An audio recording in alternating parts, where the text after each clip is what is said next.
मुख्यमंत्री ठाकुर सुखविंदर सिंह सुक्खू का स्वस्थ हिमाचल का विजन साकार हो रहा है। व्यवस्था परिवर्तन के क्रम में हिमाचल में स्वास्थ्य क्षेत्र का कायाकल्प किया जा रहा है। महंगी स्वास्थ्य सेवा पर होने वाले खर्च को कम करने और मरीजों को अत्याधुनिक स्वास्थ्य सेवाएं उपलब्ध करवाने के लिए अटल सुपर स्पेशलिटीज आयुर्विज्ञान संस्थान चमियाना और टांडा मेडिकल कॉलेज में रोबोटिक सर्जरी सुविधा को शुरू किया गया है। चरणबद्ध तरीके से इस सुविधा का अन्य मेडिकल कॉलेजों में भी विस्तार किया जाएगा। हम बहुत आभारी हैं हमारे मुख्यमंत्री ठाकुर सुखविंदर सिंह जी का, जिन्होंने हिमाचल में जो स्वास्थ्य के क्षेत्र में ये क्रांति ला रहे हैं। हर जगह लेटेस्ट इंस्ट्रूमेंट दे रहे हैं, लोगों की भर्ती कर रहे हैं। तो हम भी चाहेंगे कि हम अच्छे से अच्छा काम लोगों को दें, अच्छी सुविधा दें। अभी हमारे संस्थान में कुछ टाइम बाद जैसे हमारा जो है डायग्नोस्टिक ब्लॉक बन जाएगा, तो एक लेटेस्ट ऑटोमेटेड लैब भी हमारे हॉस्पिटल में जो है लगेगी, जो भी बहुत ही आधुनिक लैब है, जो बहुत कम जगह पे लगी हुई है। मैं doctor Amit Gupta, recently I have been trained in robotic surgery from the department of gynae and obs. सबसे पहले मैं माननीय मुख्यमंत्री साहब जी का धन्यवाद करना चाहूँगा कि जिन्होंने इतनी हाई टेक मशीन हमारे मेडिकल कॉलेज टांडा को दी है और इससे आम जनता का भला होगा। मेरे फादर का आज रोबोटिक ऑपरेशन हुआ, पहला हिमाचल प्रदेश का। सबसे पहले मैं सीएम साहब का, हिमाचल सरकार का, डॉक्टर्स की टीम्स का धन्यवाद करना चाहूँगा कि जो ऑपरेशन आज हुआ वो सक्सेसफुल ऑपरेशन हुआ। ये हिमाचल का पहला रोबोटिक ऑपरेशन था और जो वर्ल्ड क्लास टेक्नोलॉजीज यूज़ की गई है, जो सीएम साहब के द्वारा यहाँ प्रोवाइड करी गई है। मैं सभी लोगों से ये आग्रह करूँगा, आप कुछ भी इलाज होगा उसके लिए चंडीगढ़, पीजीआई या दिल्ली कहीं और जाने की जरूरत नहीं है। आप हिमाचल में रह के इस सुविधा का लाभ उठाएंगे। चमियाना, हमीरपुर और चंबा मेडिकल कॉलेजों में 25-25 करोड़ रुपए की लागत से स्वचालित प्रयोगशालाएं स्थापित की जाएंगी। प्रदेश में मेडिकल टेक्नोलॉजी को सुदृढ़ करने के लिए सभी स्वास्थ्य संस्थानों में 20 सालों से पुराने उपकरणों को नए स्वास्थ्य उपकरणों से बदला जा रहा है। सभी मेडिकल कॉलेजों में चरणबद्ध तरीके से 3 टेस्ला MRI मशीनों को भी स्थापित किया जा रहा है। चिकित्सा महाविद्यालयों में पैट स्कैन मशीनें भी लगाई जा रही हैं। हेल्थ में क्या बदलाव किया जाए?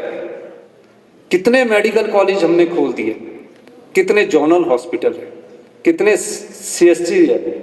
अब डॉक्टर्स भी रखे हैं, पैरामेडिकल स्टाफ भी कम है। मैंने इंटरेक्शन IGMC मेडिकल कॉलेज वालों के साथ किया, अपने हेल्थ इंस्टीट्यूशंस के लोगों के साथ किया। ये पता लगा कि 19 साल पुरानी जो हमारा प्रीमियम इंस्टीट्यूशन IGMC है, वहाँ MRI की मशीनें हैं। अब 19 साल टेक्नोलॉजी कितनी पुरानी थी, इस चुनौती को हम स्वीकार किया और हमारे पास पैसे की कमी के बावजूद भी हमने हेल्थ और एजुकेशन सेक्टर में पैसे की कमी नहीं आने दी और इस दृष्टिकोण से हमने सोचना शुरू किया। इसलिए हमने पहले डायग्नोस्टिक सिस्टम को मजबूत करने के लिए इस वर्ष 300 करोड़ रुपया मेडिकल टेक्नोलॉजी में खर्च करने का निर्णय लिया और मैं आपको बताना चाहता हूँ, सभी मेडिकल कॉलेज की MRI मशीनें जो एम्स के में लगी है, उसी टेंडर को हमने उठाया और सभी में MRI 3 टेस्ला की मशीन लगानी हमने शुरू कर दी। एम्स में रोबोटिक सर्जरी शुरू हुई। आपको पता होना चाहिए कि हमने 2 मेडिकल कॉलेज में रोबोटिक सर्जरी शुरू कर दी और प्रोस्टेट कैंसर और किडनी कैंसर के सभी पेशेंट्स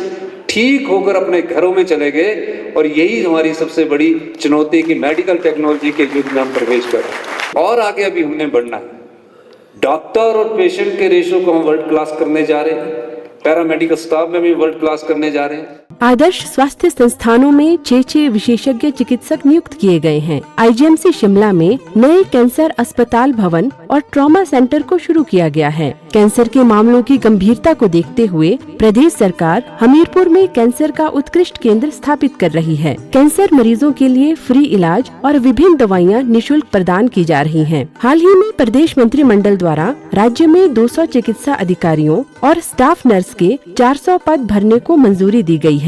मुख्यमंत्री के प्रयासों से 23 वर्षों से अधिक समय के बाद स्वास्थ्य क्षेत्र में तकनीकी पाठ्यक्रमों में सीटें बढ़ाई गई है। IGMC शिमला में सीटों की संख्या को 10 से बढ़ाकर 50 और मेडिकल कॉलेज टांडा में सीटों की संख्या को 18 से बढ़ाकर 50 किया गया है। प्रदेश सरकार के प्रयासों से मरीजों को प्रदेश में ही किफायती और सुलभ स्वास्थ्य सेवाओं का लाभ मिल रहा है और उन्हें इलाज के लिए प्रदेश से बाहर जाने की आवश्यकता नहीं पड़ रही। सरकार के व्यापक स्वास्थ्य कार्यक्रमों से प्रदेश में सुनिश्चित की जा रही है सार्वभौमिक स्वास्थ्य कवरेज।